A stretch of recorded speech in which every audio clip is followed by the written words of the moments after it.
নাতিনের যখন বিয়ে হইছে একটা লুঙ্গি আর একটা ছাতি তো নিশ্চিত, ঠিক কিনা কন? ছাতি তো একটা পাবই, লুঙ্গি এতে কোনো সন্দেহ নাই, পাঞ্জাবির কাপড়ও দিত ফাট। যেহেতু আমার নাতিনের বিয়ে হইছে আমি তো এটা ফা না, তাই না যে জীবনে বাইদে বাইদে দেওয়ান দরকার, তাই না এটার আর খবর নাই। তাই খালি হাদিয়া লইতে ইচ্ছে, আবার মাসালা কয় হাদিয়া লন সুন্নত, অন হাদিয়া লন যে সুন্নত এটার লগে লগে যে আছে হাদিয়া দেওয়ানো সুন্নত, এটা তাই বুঝলেই লিস, ঠিক কিনা কন? নাতিনের বিয়ে হইছে, ফিরসা হুজুর আপনি কি দিবেন? বাংলাদেশে এই কথাটা কোন না মুরিদ, আর এইরকম কথা কোনের জায়গা ফিরসা বড় অভাব আছে, ঠিক কিনা কন? খাইতে খাইতে খাইতে খাইতে মুরিদ খালি দুনিয়া ছাড়ায়, তা বাবা দুনিয়া ছাড়ো, বাবা দুনিয়া ছাড়ো। দুনিয়া ছাড়তে ছাড়তে হেতে সব ছাড়া দিছে, আর এবার ক্ষেত রাখতে রাখতে এই গ্রাম বাদ দিয়ে এই গ্রামও গেছে। মুরিদ খালি দুনিয়া ছাড়ায়, আর এবার খালি দুনিয়াটা আঞ্জা দিয়া ধরে। আপনি বললে আপনি জিব্বা কামড় দিয়ে কচ করে কেটে ফেলবেন। আমি এমন একজন পীর সাহেবের নাম জানি, আপনি শুনলে অবাক হয়ে যাবেন। এই যে গত বিএস খতিয়ান হইল, এই লাস্ট যেটা বাংলাদেশের সরকার যে খতিয়ান করতে হইলো, অফিসার এসে এক পীর সাহেবরে জিজ্ঞাসে যে হুজুর আপনার জায়গা জমির কাগজপত্রটি লই আইয়ান, আর আপনার কয় ভাই কই বোন কন, আমি এদি ফরায়েজ মতো বাক করে দিয়া দেন। এবারে হাসতে হাসতে কয় আমি আবার বাহির ঘরে একজনে সব দিয়ে আমারে দেন। এবারে কাগজপত্র সব লেখা দিয়া সেরা থানা তো যাইতে পারছে না, ওই ফির সাহেবের বই নেই তো খবর পাইয়া অফিসারে গিয়া মাইক ফটো দৌড়ে বইছে, আপনি যদি সব বাইয়েতে লেখা দিছেন, বা আমার দোষ কি? আপনার বাইয়েই তো কইছে আপনারা কেউ নাই। হেপারা আছে একজন, তো হেপারে দিতাম না ব্যায়াম কারে। এইরকম ফির সাহেব বাংলাদেশও নাউজুবিল্লাহ বলতেন না। যারা মোবাইলগুলো ধরে রেখেছেন, এভাবে না রেকর্ড হয় না শোনা হয়, আপনি শুনতেও পারতেছেন না, রেকর্ডও হচ্ছে না। আপনার জন্য পেছনের মানুষটাও শুনতে পাচ্ছে না, দেখতে পাচ্ছে না। দয়া করে সবার মোবাইলগুলো বন্ধ করে দেন, যারা হাতে ধরে রেখেছেন মোবাইলগুলো বন্ধ করেন। এভাবে রেকর্ড হয় না তো, আপনার সাথে আমার সাউন্ড সিস্টেম নাই তো, বন্ধ করেন। পকেটে ঢুকান মোবাইল, কথা বুঝেন নাই? সবার মোবাইলগুলো বন্ধ করেন। ইউটিউবে হাজার হাজার ওয়াজ আছে, আপনি কয়টা ওয়াজ শুনবেন?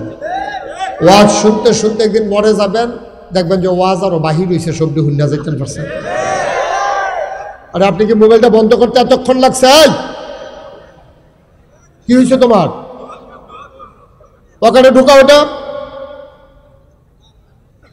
হ্যাঁ মনে করছো অন্য হুজুর।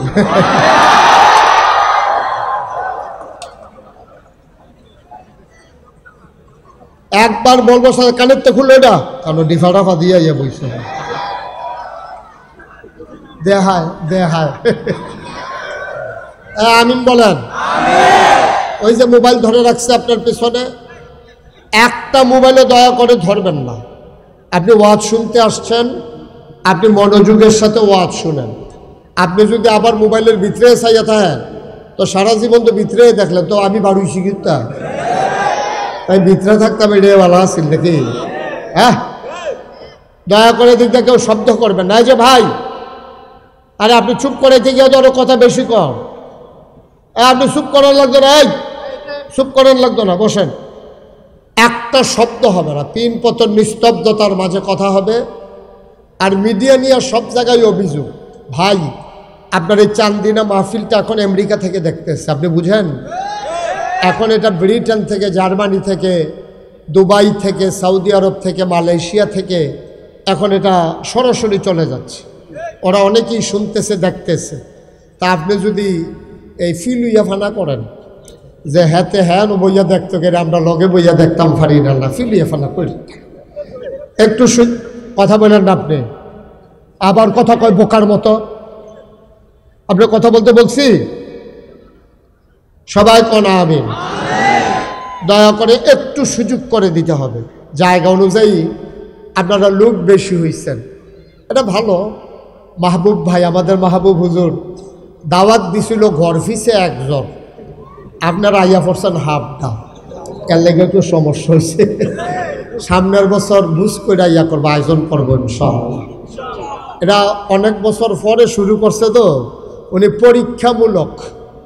পরীক্ষামূলক চলে না, উনি পরীক্ষামূলক ছাড়ছে আর কি, দেখি কি নমুনা। দেখছে ভালোই প্যাসেঞ্জার পাওয়া গেছে, সার্ভিস চলবো ইনশাআল্লাহ। আল্লাহ যেন কবুল করে, সবাই পড়ি আমিন। জুড়ে পড়েন।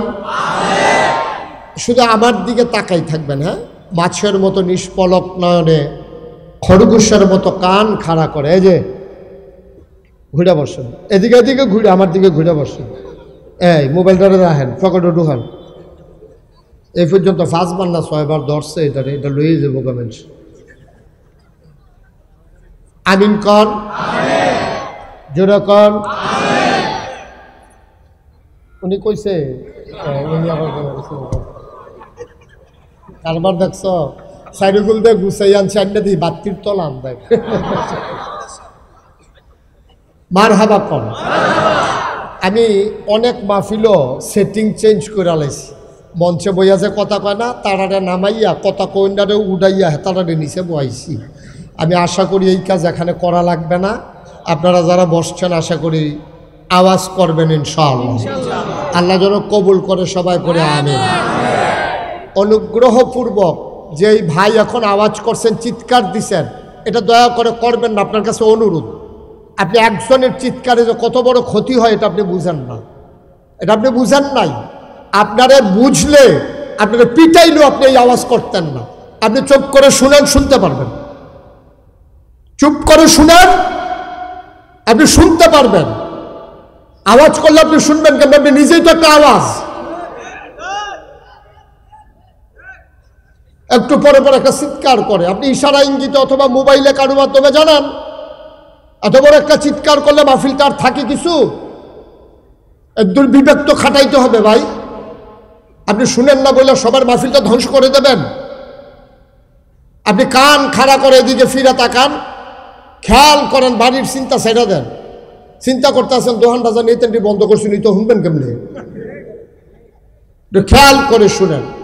যে আওয়াজ হচ্ছে শোনার তো কথা, আমি তো শুনতে পাচ্ছি ক্লিয়ার। এখানে কয়জন মানুষ হয়েছেন আপনারা?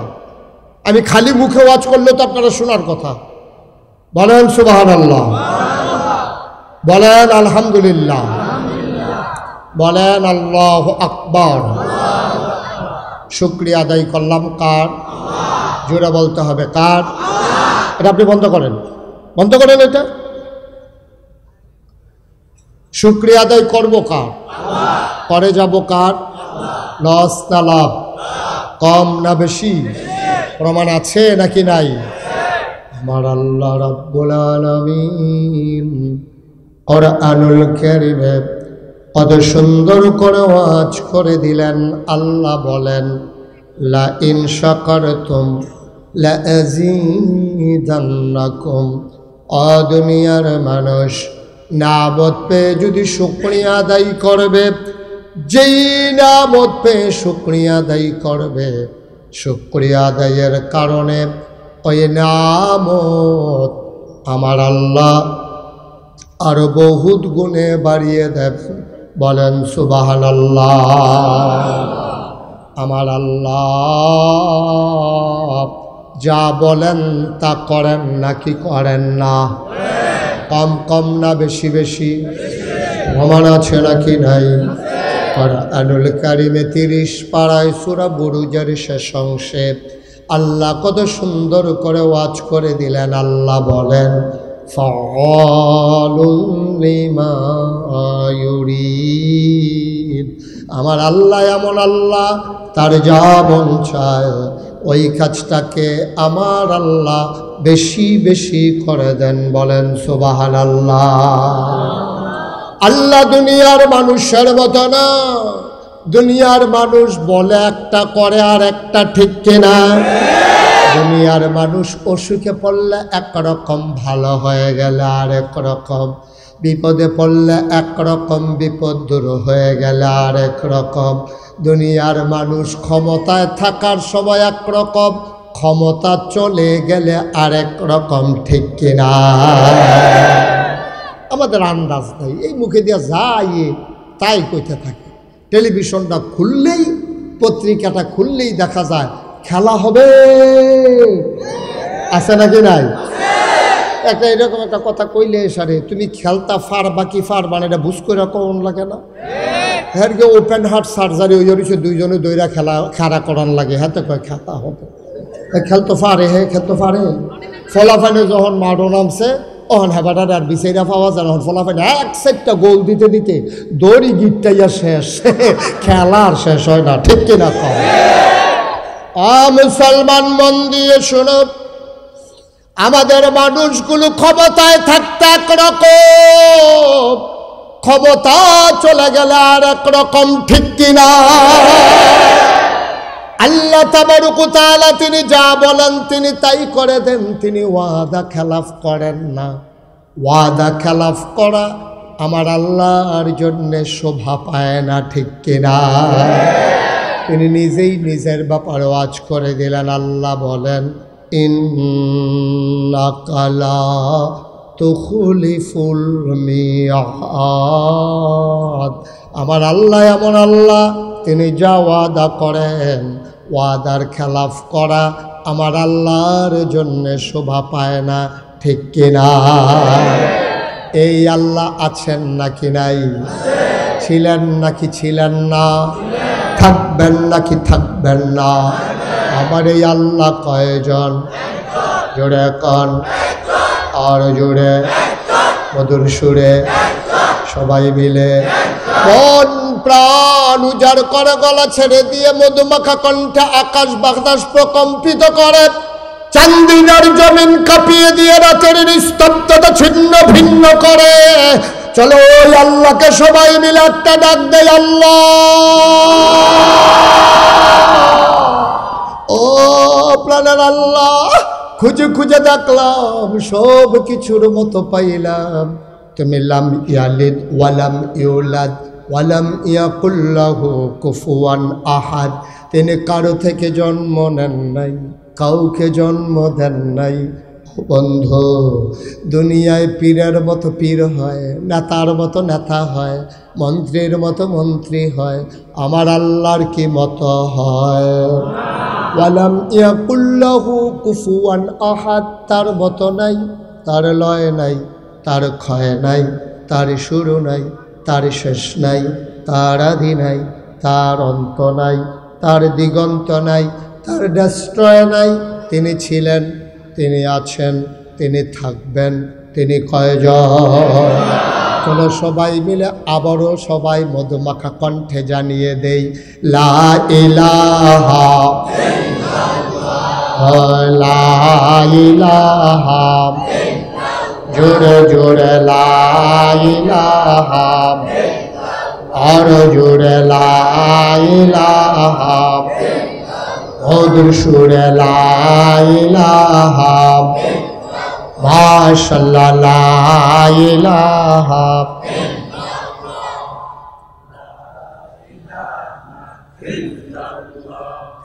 লা ইলাহা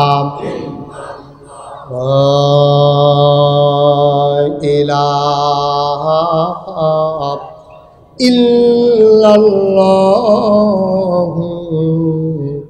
মুহাম্মাদুর রাসূল সাল্লাল্লাহু আলাইহি ওয়াসাল্লাম। সবাই পড়েন আলহামদুলিল্লাহ। কোরআনে ঢোকার আগে মারদুদ শয়তান থেকে ফেলে হয়েছে, যিনি রহমান যিনি রাহিম তার নামে চলেন শুরু করি, সবাই পড়ি। আউযু বিল্লাহি মিনাশ শাইতানির রাজিম। বিসমিল্লাহির রাহমানির রাহিম। ইয়া আইয়ুহান নাবিয়্যু তাকিল্লাহ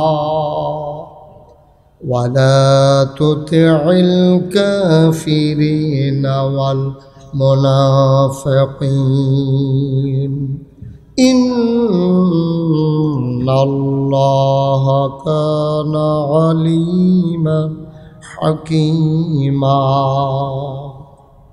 আমার আল্লাহ রাব্বুল আলামিন কোরআনুল কারীম ২৫ 21 পারায় সর্বশেষ একটা সূরা দিয়েছেন, সূরার নাম রেখেছেন সূরা আহজাব। এই সূরা আহজাব মদিনায় অবতীর্ণ। এখানে আয়াত আছে 73টা, রুকু আছে 9টা। বলেন সুবহানাল্লাহ। আয়াত কত? সবাই মুখস্থ করে ফেলতে হবে। আয়াত কত? রুকু। সূরা কি মাক্কি না মাদানী? মাদানী সূরা। সূরার ভিতরে 73টা আয়াত, 9টা রুকু। আল্লাহ বলছেন, ইয়া আইয়ুহান নবী, হে নবী। আল্লাহ নবীকে ডাকলেন, বললেন হে নবী। মুফাসসিরিন কিরাম ঐকমত্য পোষণ করেছেন, যদিও নবীকে ডেকেছেন, কিন্তু এই শুধু নবী এখানে এই আল্লাহর ডাকের আওতায় না। এখানে নবীর যত উম্মত, যত দুনিয়ার মানুষ, কিয়ামত পর্যন্ত যারা আসবে, কোরআনের প্রতিটি আয়াত, প্রতিটি বাণী, যেটা আমাদের জন্য হচ্ছে শিক্ষা। এই কোরআন হচ্ছে আমার তোমার জীবন বিধান, পথ চলার পথেও যদিও ডেকেছেন ইয়া আইয়ুহান নবী, হে নবী। ডাকের ভেতরে আমরাও যেন পড়ে গেছি। বলেন আলহামদুলিল্লাহ। আল্লাহ বললেন ইয়া আইয়ুহান নবী, হে নবী, ইত্তাকিল্লাহ, আপনি ভয় পাবেন শুধুমাত্র, কেবলমাত্র, একমাত্র আল্লাহকে। সুবহানাল্লাহ বলবেন না? ভয় পাবেন কাকে? কথা বলা, ভয় পাবেন কাকে? এই কথা ডেকে ডেকে ডেকে আল্লাহ বলতেছেন নবীকে, ও নবী, আপনার কাছে অনেক কিছু আসবে। আপনার বিরুদ্ধে টিটকারি হবে, মস্কারা হবে, আপনার বিরুদ্ধে মামলা হবে, হামলা হবে, জেলখানায় থাকা লাগবে। আপনারে মানুষগুলো মস্কারা করবে, আপনার মৃত্যুর জন্য তারা ফাঁদ পাতবে, আপনাকে অযথা তারা হয়রানি করবে, আপনার কথাগুলো নিয়ে তারা ট্রল করবে, তারা টিকটক করবে, আপনার কথাগুলো নিয়ে তারা তামাশা করবে, মস্কারা করবে, আপনাকে ভয় দেখাতে চাইবে নানানভাবে, নানান শ্রেণী। ইত্তাকিল্লাহ, আপনি মনে রাখবেন, আমি আল্লাহ আপনাকে বলছি, আপনি কাউকে, ওই প্রশাসন বলেন, ওই যান্ত্রিক, এই আপনার যারা ক্ষমতার মসনদে আছে ওরা বলেন, প্রশাসন বলেন, র্যাব, গোয়েন্দা, কর্মকর্তা, কর্মচারী, যত ধরনের প্রভাবশালী, ক্ষমতাশালী, এলাকার সর্দার, পুঁজিপতি, রাষ্ট্রপতি, যারাই যেখানে ক্ষমতাসীন থাকুক, আপনি মনে রাখবেন, কাউকে আপনি ভয় করবেন না। কুছ পারোয়া নেহি, আপনি ভয় করবেন শুধুমাত্র, কেবলমাত্র, একমাত্র আমার আল্লাহকে। ঠিক কিনা বলেন? মুসলমান, কাউকে ভয় করা যাবে না। ভয় করলে ঈমান নিয়ে কবরে যাওয়া যাবে না। আজকে যদি আমি এখন সুদের বিরুদ্ধে কথা বলি, এই এলাকায় যারা সুদখোর, ওরা বলবে হুজুরকে একটা ওয়াজে পারে আর পারে না। আমি পারলেই কি আর না পারলেই কি, আমি যে এত বলতে আছি তারপরও তো আপনি ছাড়েন না। সুদখোর আমার ওয়াজে সন্তুষ্ট হবে না, এইটাই স্বাভাবিক। ঠিক কিনা? এমনকি তারা গুপ্ত হত্যার পরিকল্পনাও করতে পারে, এমনকি তারা আক্রমণ করতে পারে, নানানভাবে বেইজ্জতি করতে পারে, মাহফিলেরও এগুলো দিয়ে একটা সিল্লান দিতে পারে যে যেহেতু সুদের বিরুদ্ধে ওয়াজ হয়েছে, ওয়াজ তো আমার উফরে ইয়া ফরতে আছে, একটা সিল্লান দে। তো সিল্লান দিলে সকলে দৌড় দিব, মাহফিল শেষ, তে বাচ্চা গেছে গা, তার চৈতন্যতা। মুসলমান, কেন আল্লাহ এই কথা নবীকে বললেন যে কাউকে ভয় পাবেন না? নবী কি কাউকে ভয় পায় নাকি? কথা বলা লাগলো কেন?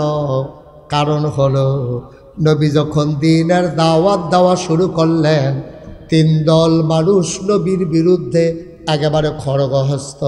3 দল মানুষ নবীকে নানানভাবে, নানান প্রস্তাব দিয়া থামিয়ে দিতে চেয়েছে, মৃত্যুর হুমকি দিয়েছে, মেরে ফেলবে ঘোষণা দিয়েছে, যেন কোনোভাবেই নবী ভয় না পায়। আল্লাহ তাবারক ওয়া তাআলা নবীর মনে বিশ্বাস জাগিয়ে দিচ্ছেন, ওয়ালা তুতিল কাফিরিনা ওয়াল মুনাফিকিন, ভয় তো পাবেনই না, মুনাফিক কাফের যারা, তাদেরও যাবে না। ঠিক কিনা? আপনি বলতে গেলেই সমস্যা, আপনি বলতে গেলেই সমস্যা, আপনি চুপ থাকেন, এটা অনেক ভালো। আর এমন কাজ করেন যেটাতে কোনো সমস্যা নেই। নবী যখন বললেন সাফা পাহাড়ের পাদদেশে, নবীজি যখন বললেন, ও দেশবাসী, আমার গোষ্ঠীর মানুষেরা, আমার রক্তের অংশরা, আমার যারা এলাকাবাসী, দেশবাসী, তোমরা আমাকে বলো আল আমিন, তোমরা আমাকে বলো সাদেক, আমি বিশ্বাসী, আমি সত্যবাদী। এই কথাগুলো তোমরা যখন ঘোষণা দাও, আবার আমি তোমাদেরকে যদি বলি কলু লা ইলাহা ইল্লাল্লাহ, তোমরা সবাই পড়ো লা ইলাহা ইল্লাল্লাহ। ভাই, বুঝার জন্য বলতেছি, খরগোশের মতো কান খাড়া করে, মাছের মতো নিষ্পলক নয়নে দয়া করে একটু শুনুন, একটু বুঝুন। আমি যদি এই যে আল্লাহর নবী বলছেন পড়ো লা ইলাহা, কথা বলুন লা ইলাহা ইল্লাল্লাহ, এই কথা বলার সাথে সাথে আপনারা সবাই বলতে হবে, সব কাফেররা মক্কায় যারা ছিল তারা কি খুশি না বেজার? কথা কোন, খুশি না বেজার? সংখ্যা একেবারে মাইনরিটি, সামান্য কিছু লোক খুশি হয়েছে যারা দিন নিজের জীবনে গ্রহণ করেছে। ওরা ছাড়া মাইনরিটি যারা, মেজরিটি যারা, মাইনরিটি একটা সংখ্যা, সামান্য কয়েকজন, তারা খুশি হয়েছে। আর বাকি সবাই মিলে টিটকারি, মস্কারা, ও এতদিনের ঘুমর বাড়িছে, ফাগড়ি বেঁধে আটে তাইনে মনে হয় যেন কত্তরা মুসল্লি, এতক্ষণে তাইনে খাইছে ধরা। আমরা তো এতদিন বুঝছি না এই বাপ ধরে সেটা উনি কী করতে আছে। এখন আমাদের বাপ দাদার ধর্মের মুখে সুনকালি মাখাইতে আছে, 360 দেবদেবীর বিরুদ্ধে কথা কয়, লা ইলাহা ইল্লাল্লাহ, আল্লাহ সারা বিলে কোনো ইলাহা নাই, মাহবুদ নাই, মাশুক নাই, মাউজুদ নাই, মাকসুদ নাই, রাহমান নাই, রাহিম নাই, তেরে ওয়াদুদ নাই, রাজ্জাক নাই, কেউ বলে নাই, শুধু একমাত্র আল্লাহ। এটা সরাসরি আমাদের বিরুদ্ধে যুদ্ধ ঘোষণা। এতক্ষণ ওনার ভালো বের হয়েছে। ভাই, সত্যি কথা মনে রাখেন, ওই ময়দানটার ভিতরে সামান্য কয়েকজন লোক ছাড়া একজনও নবীকে সমর্থন করে নাই। সবাই টিটকারি মেরেছে, মস্কারা মেরেছে, মারতে ধরেছে। আবু জেহেল তো বারবার রক্ষা যায়, নবীজিরও ঘুষি দিব, কয়েকবার গেছে, তো আবার কয়েকজনে ধৈর্য রাখে। তো ঝগড়ার সময় আমরা দেশেও দেখছি লাগলে ধৈর্য রাখে, আমি কই ধৈর্যেন না, দুইজনে যদি লাইন গেলায় প্রথমে দৌড়েন না, প্রথমে সেটা দিয়ে দুইজনে দুইটা খাইয়া বুঝো ঘুষি কারে কয়, এরপরে ধাক্কাইও দেখবেন ফাটাইতেন না।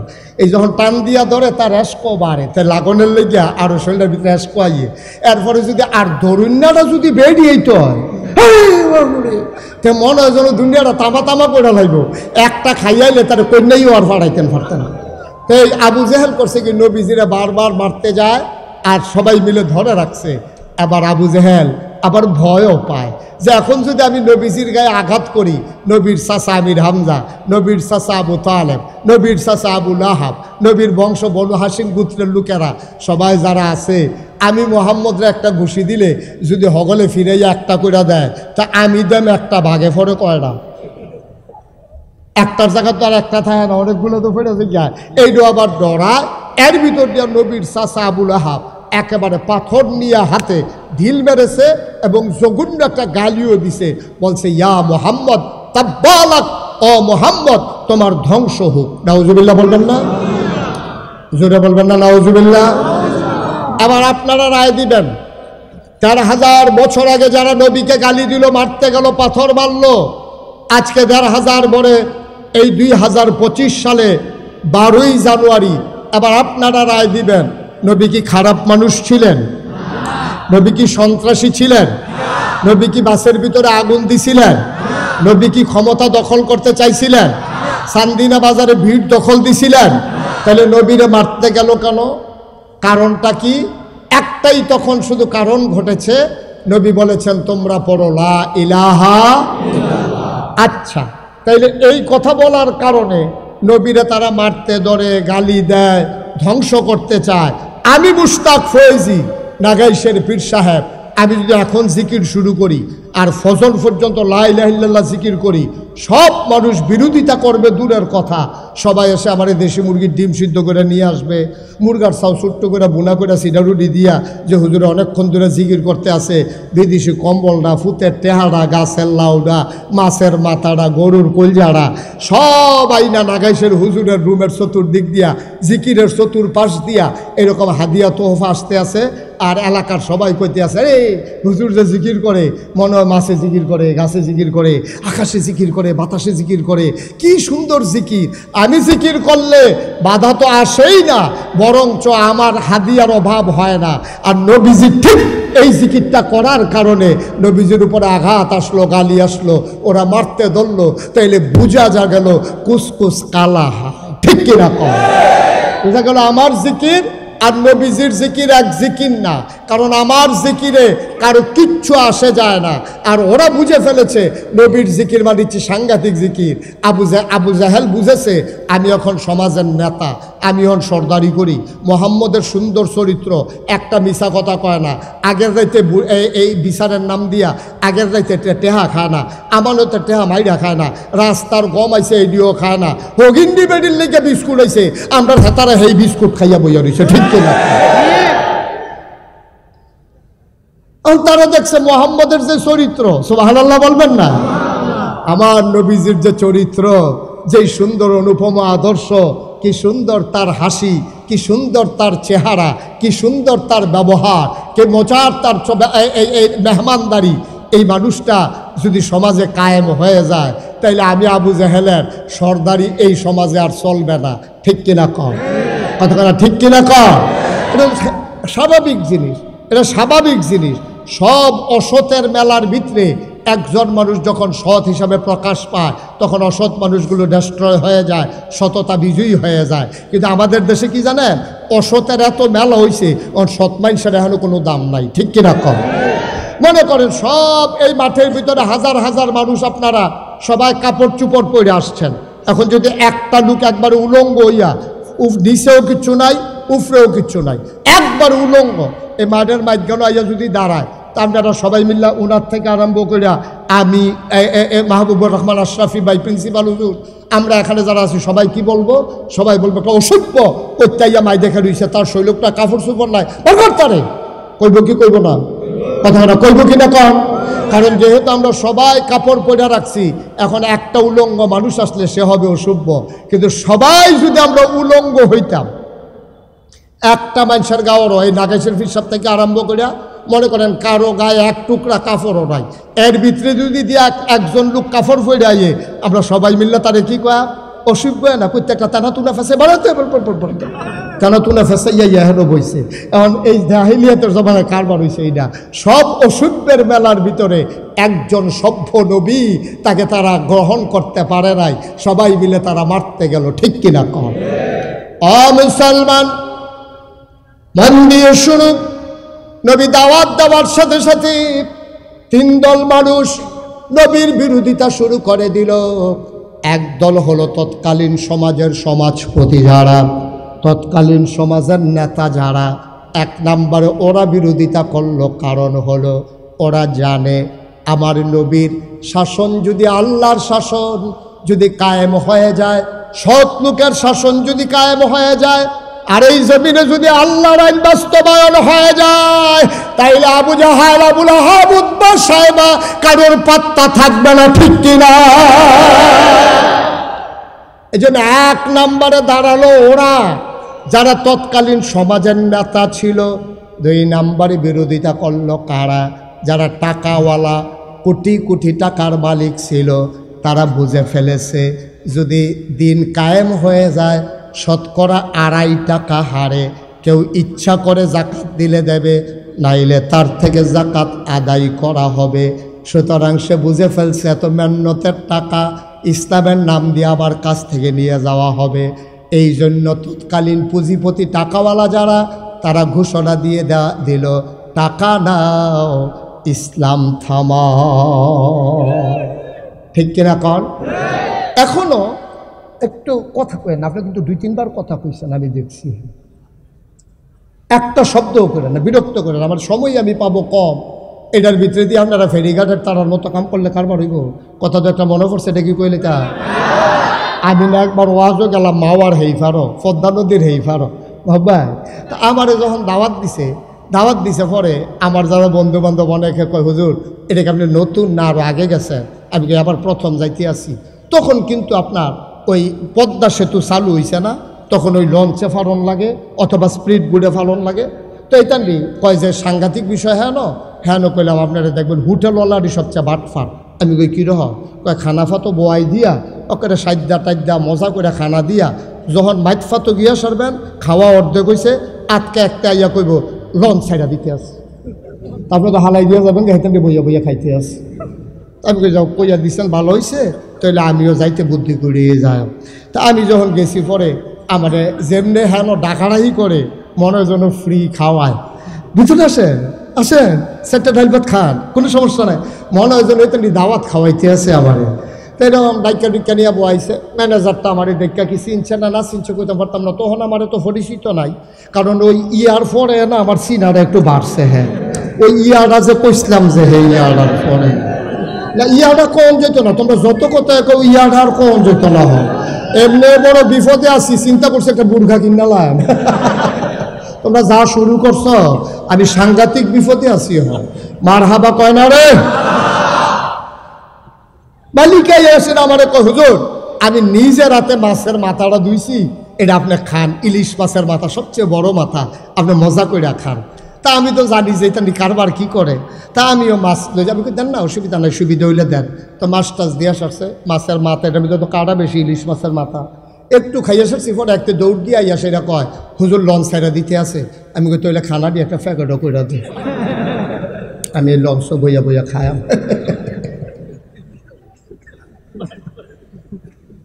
টেনশনের দরকার নাই, দাও দাও, একটু দেরি হইব, তাহলে আমি কই খাইয়ে উল্টি। মুসলমান মন দিয়ে শুনো, এক নম্বরে তৎকালীন জমানায় যারা সমাজের নেতা তারা আমার নবীকে বাধা দিল। 2 নম্বরে যারা টাকাওয়ালা তারা চিন্তা করলো যে এই টাকা যদি এইভাবে বৈধ অবৈধ কামাই, ইসলাম আসলে এই অবৈধ কামাই আর থাকবে না, মন যা চায় তা করা যাবে না। এই জন্য টাকাওয়ালা পুঁজিপতি যারা তারা চিৎকার করে ঘোষণা দিল টাকা দাও, মোহাম্মদের ইসলাম থামাও। ঠিক কিনা কম? আজকে বাংলাদেশে দেখবেন, এখানে যেহেতু শিক্ষিত সচেতন জনগণ বেশি, এই জন্য ওভাবেই বলি, আজকে বাংলাদেশে দেখবেন যখন পহেলা বৈশাখ হয় তখন বিভিন্ন জায়গায় মেলা হয়, ওপেন এয়ার কনসার্ট হয়। এই যে কনসার্টগুলা মেলাগুলো স্পন্সর করে কারা? দেখবেন প্রাণ কোম্পানি, RFL কোম্পানি, অথবা দেখবেন বড় বড় ম্যাগনা গ্রুপ, অথবা দেখবেন সিটি গ্রুপ, বড় বড় গ্রুপ যারা আছে, বেক্সিমকো গ্রুপ, ওরা করে কি আপনার পহেলা বৈশাখ, রমনা বটমূলের ছায়ানটের আয়োজন, তারপরে আপনার কি বলে 31st নাইট, তারপরে 16ই ডিসেম্বরের নামে ওপেন এয়ার কনসার্ট স্টেডিয়ামের ভিতরে। এই টাকাগুলা দেয় কারা?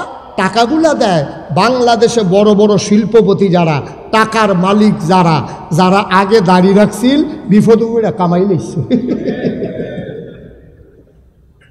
আসেনি রে কারবা? আগে দেখলে মনে হইতো ফেরেস্তা একটা যাইতে আছে, সাদা পায়জামা, সাদা পাঞ্জাবি, সাদা টুপি, সাদা চুল, কি সুন্দর, অক্ষর দরবেশের বোতলও দরবেশে দরবেশে এত সুন্দর করে আটটা যাইতো। আর যেই মাত্র মাইনকা সিফাত করলো, কামাইয়া কুমাইয়া হমান। ঠিক কিনা কও? হ্যাঁ। আচ্ছা কোন দুঃখে কই যারা ফাড়েনি কর। আচ্ছা আমরা রে হেরা কয় আমরা বিলে ধর্ম ব্যবসায়ী, আমরা বিলে ধর্ম লইয়া রাজনীতি করি, ধর্ম লইয়া ব্যবসা করি। এই যে মাহবুবুর রহমান আশরাফি, উনি যে মাদ্রাসার প্রিন্সিপাল, আচ্ছা ওনারে যদি কয় আপনার গলা ছুরি লাগানো, আর না হইলে দাড়ি কামান, উনি কইব দাড়ি কামানো যাইতো না, ছুরি লাগাইলে লাগাও।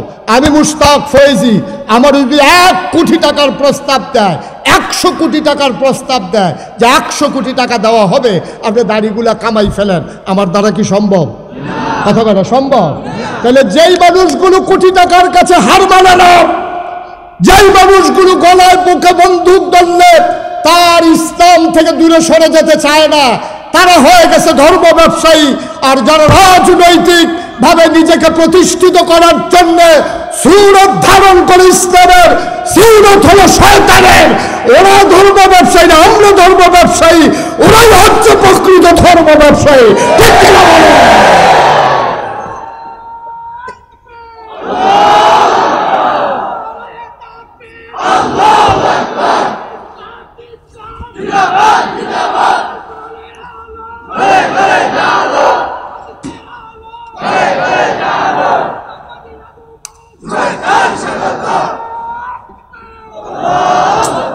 সবাই পড়ে না আমিন, জোরে পড়ে না আমিন। তাহলে রেজাল্ট কি দাঁড়ালো? রেজাল্ট দাঁড়ালো আল্লাহ তাবারক ওয়া তাআলা 1500 বছর আগেই জানতেন এই কারবার যে হবে, তোমরা সুরত ধরবা একরকম, সিরত নেবা আরেক রকম। এজন্য আল্লাহ বলছেন ওয়ালা তুতাইল কাফিরিন ওয়াল মুনাফিকিন, কাফের মুনাফিকদের অনুকরণ করা যাবে না, যাবে না, যাবে না। ঠিক কিনা কও? এই পথে আমরা যেদিন এসেছি, যেদিন আল্লাহকে আল্লাহ বলে মেনে নিয়েছি, নবীকে নবী বলে মেনে নিয়েছি, যেদিন বিশ্বাস করেছি এই জীবন থেকে একদিন হারিয়ে যাওয়া লাগবে, আর ওই জীবনটা শুধু যেমন তেমন জীবন না, সেখানেই হবে আসল ফায়সালা। সেই দিন থেকে দৃঢ় মনোবল নিয়ে, অটল পাহাড়ের মতো অবিচল আস্থা নিয়ে আমরা বিশ্বাস রেখে এগিয়ে যাচ্ছি। এই পথে চলতে গেলে এ পথ কখনো কুসুমাস্তীর্ণ নয়, এ পথ কণ্টকাকীর্ণ। এ পথে চলতে গেলে কাটার আঘাতে রক্তাক্ত হওয়া লাগবে, রঞ্জিত হবে পিচ ডালা পথ। এটা জেনে জেনেই আমরা এ পথে এসেছি। আমরা জানি এ পথে আসতে গেলে মামলা হবে, হামলা হবে, জাল জুলুম নির্যাতন হবে, প্রয়োজনে জীবন দেওয়া যাবে, ঈমান দেওয়া যাবে না। রাজি আছো কিনা? হাত তুলে দেখো।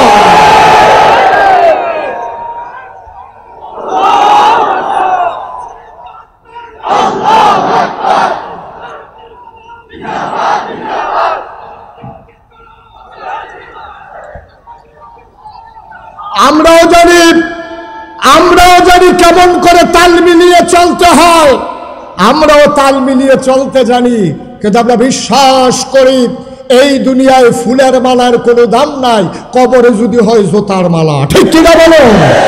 আর এই দুনিয়ায় যদি টিটকারি হয়, মস্কারা হয়, গুম হয়, নির্যাতন হয়, নিপীড়ন হয়, মামলা হয়, হামলা হয়, ফাঁসি কাস্টে ঝুলতে হয়, বিশ্বাস আছে যেদিন কবরে যাব অপেক্ষা করছে আমাদের জন্য ফুলের মালা। ঠিক কিনা বলো? সুতরাং দুনিয়ায় ছেলেরা বসাও, তারা চুপ করে বসাও। তা কাদা ভাইয়া লেছে বলো, সবাই কনা আমিন, জোরে কনা আমিন। সুতরাং ভাইয়েরা, এটা কোনো হিংসি না, ঝগড়া বিবাদ না, কাউকে হ্যাঁ করা না, কাউকে খাটো করা না। বিশ্বাস করেন আপনি এই পথে যখন অবিচল আস্থা নিয়ে চলবেন, আপনার হাদিয়া বন্ধ হয়ে যাবে, আপনার উপরে টিটকারি আসবে, মস্কারা আসবে, চাকরির উপরে আঘাত আসবে, আপনাকে মানুষ টিটকারি মারবে, আপনার স্ত্রী আপনাকে মস্কারা করবে এই পথে যদি আপনি সঠিকভাবে আসেন। আজকে নতুন করে আসেন, দেখবেন আপনার স্ত্রী আপনাকে টিটকারি করে মস্কারা করবে। আপনি দাড়ি রাখেন না, দাড়ি রাখছেন, আপনার স্ত্রী দাড়ির পক্ষে না, দেখবেন আপনার কি আগুন যাইতে আছে ঘরের ভিতরে। আপনি টের পাইছে, যার ঘরে এই আগুন সে টের পাইছে, আপনি হাতে জি কইও লাভ নাই, না কইও লাভ নাই, যার ঘরে এই আগুন। এখন তো দাঁড়িয়ে রাখছে, তো হুজুরের ওয়াজ শুনে 5 ওয়াক্ত নামাজ পড়ে, দাঁড়িয়ে রাখছে, পাঞ্জাবি গাও দেয়, টুপি পাতার দেয়া রে, তার বউয়ে কি একটা কারবার চাইতে আছে ঘরটার ভিতরে, একটা আগুন জ্বলতে আছে, এর ভিতরে দিয়া হাতার শালিয়ে ফোন দিছে, আফা কেমন আছো? কই কি এর ভালো নমুনা খারাপ। দুলাভাই কতটা দুলাভাই আছে, ভাইয়া তো সিল্লান দিয়া লাগছে, দুলাভাইয়ের কি তো হয়েছে? কতটা দুলাভাই হুজুর না, দুলাভাই বলে হুজুর হয়ে গেছে গা, দাঁড়িয়ে রাখলো গেলে, টুপি মাথার দিল গেলে, দুলাভাই এখন হুজুর হয়ে গেছে গা, তাই দুলাভাইয়া নাই। নাউজুবিল্লাহ কইতেন না, জোরে বলবেন না নাউজুবিল্লাহ। তাইলে বিরোধিতা করল কয় দল? 1 নম্বরে যারা রাজনৈতিক নেতা, 2 নম্বরে যারা ছিল পুঁজিপতি টাকাওয়ালা। আজকেও বাংলাদেশে ওই যে বললাম পহেলা বৈশাখে 31st নাইটে 16ই ডিসেম্বরের বিজয়ে তারা টাকা দেয়, পয়সা দেয়, কোটি কোটি টাকা কনসার্টে আয়োজন করে, স্পন্সর করে। আজকে চান্দিনা মাহফিল হয়, এখানে কোনো একটা গ্রুপ এসে বলবে না কোরআনের মাহফিল যখন হয় আর আমরা যখন মুসলমান, পুরাটা খরচ আমরা কোম্পানি দিতে চাই, বাংলাদেশে কোনো কোম্পানি আয়োজন করতে রাজি না। ঠিক কিনা?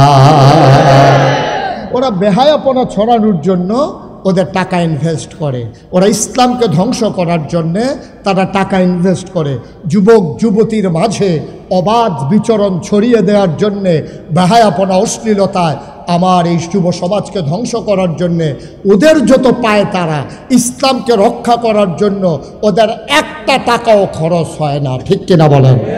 3 নাম্বার কারা বিরোধিতা করল? আবার আপনারা চমকে উঠবেন, থমকে দাঁড়াবেন, আশ্চর্যান্বিত হয়ে যাবেন। তিন নম্বরে নবীর যারা বিরোধিতা করেছে ওরা হলো তৎকালীন ধর্মগুরু, যারা তৎকালীন সময়ে পূজা দিত। আমাদের দেশে হিন্দুদের যে পূজা দেয়, তো নিজে নিজে কিন্তু পূজা দেয় না, পূজা নিয়ে ব্রাহ্মণের কাছে কয়, ঠাকুরের কাছে কয়, পুরোহিতের কাছে কয়, ভাই আমার একটা পূজা দেওয়া লাগবে, আমার বড় বিপদে আছে, ব্যবসায় বাইর খাইছি, ফলা বিদেশ যাইব, তারে বিয়া করায়, ফলা বাচ্চা হইছে, আমার একটা পূজা দেওয়া লাগবে, আপনি ওর পূজাটা দিয়ে দিয়েন। এই কথা বলার পরে তখন পুরোহিত কি কয়, ঠাকুর কি কয়, ঠাকুর কয় 1 ছড়ি কলা লাগবে, 5 কেজি দুধ লাগবে, একটা ধুতি লাগবে, একটা গামছা লাগবে, নতুন একটা ফাতিলা লাগবে, একটা কলস লাগবে, আর একটা খাসি ফাডা, হ্যাঁ তো ফাডা না, একটা পাঠা লাগবে। এই সবগুলো নিয়ে আসেন, পূজা দেওয়া হবে। খুব ঠান্ডা মাথায় চিন্তা করেন। এখন পূজা দেবে একজন হরিনাথ, হরিনাথে পূজা দিব, গেছে ঠাকুর ব্রাহ্মণের কাছে, ব্রাহ্মণ তারে কইয়া দিছে কি কি লাগবো, কলার ছড়ি লাগবো, দুধ লাগবো, ফাড়া লাগবো, খাসি, তারপরে ধুতি লাগবো, গামছা লাগবো, নতুন ফাইলা লাগবো, নতুন কলস লাগবো। আচ্ছা এবার মনে করেন আজকে থেকে বাংলাদেশে সব পূজা বন্ধ, ইন্ডিয়াতে সব পূজা বন্ধ, তো যারা ধর্মগুরু, যারা ঠাকুর, যারা পুরোহিত, এখন তো তার কাছে আর কেউ পূজা দিতে যায় না। তো পূজা দিতে না গেলে তার কলার ছড়িও শেষ, তার 5 কেজি দুধও শেষ, ফাড়াও শেষ, গামছাও শেষ, তার ধুতিও শেষ, তার নতুন কলসও শেষ, ফাইলাও শেষ। এবার আপনারা এখন এই ব্যাহতার কি বাংলাদেশও আছে যে আপনি কইবেন পূজা বন্ধ, আর ব্রাহ্মণ ঠাকুরেরা কইবে কোনো সমস্যা নাই, বন্ধ করে দাও? এটা মেনে নেবে না। তারা চাইবে পূজা চলুক, তাইলে আমাদের ইনকামের পথ খোলা থাকুক। বাংলাদেশও একদল আলেম নামদারি, যারা নবীর কুওয়ারিস, নবীর প্রকৃত ওয়ারিস নয়, যারা জীবন বাজি রেখে নবীর দিনকে আগাই নিতে চায় না, যারা মনে করে এমনি দাওয়াত টাওয়াত খাইয়া এহেনতে হ্যানতে লইয়া সইয়া, এই কেউ দোয়া কইরা ফার কইরা দিয়া, এইভাবে বিভিন্ন সময়ে বিভিন্ন কাজ কইরা যারা বৈশা খায়, শক্ত সামর্থ্য মানুষ থাকার পরেও, এলেম কালাম থাকার পরেও সে একটা গৃহস্থিও করে না, একটা অটোও চালায় না, একটা রিক্সাও চালায় না, একটা ভ্যানও চালায় না, কোনো চাকরিও করে না, কোনো ব্যবসাও করে না, কোনো কৃষিকাজও করে না। যেই মানুষটি বইয়া খায়, তারা চিন্তা করছে ইসলাম যদি কায়েম হয়ে যায়, সবাই যদি কাজ করে খাওয়া লাগে, তাহলে তো আমার এই সবই বন্ধ। এই সবই বন্ধের জন্য তৎকালীন জমানায় একদল ধর্মগুরু যারা, তারা নবীর বিরোধিতা করেছে। ঠিক কিনা বলো? আজ এই বাংলাদেশের একদল মুসলমান নামধারী, টুপিদারি, ঢোলাদারি, একদল পাঞ্জাবিওয়ালা মানুষ, তারা দেখা গেছে যে ইসলামের মৌলিক বিষয়ে কথা আসলে তারা নিজেদেরকে ইসলামের বিরোধিতা করা শুরু করে। এবং যখন ওই গণজাগরণ মঞ্চ হয়েছিল, শাহবাগের জমিনে যখন অশ্লীলতা বেহায়াপনা ছড়িয়ে পড়েছিল, তখন এই বাংলাদেশে আলেম নামদারি মানুষগুলোও বলেছে যে আমরা সবচেয়ে বড় পুণ্যের কাজ করেছি, এই বেহায়াপনায় যোগ দিতে পেরেছি। ঠিক কিনা? সবাই বলেন নাউজুবিল্লাহ, জোরে বলেন নাউজুবিল্লাহ। তো বইয়া খাওয়ান গেলে মেহনত করে খায় কারা? বইয়া খাওয়ান গেলে তো মেহনত করে খাওয়ানোর দরকার নাই। বাংলাদেশে মনে কষ্ট নেবেন না, মনে কষ্ট নেবেন না।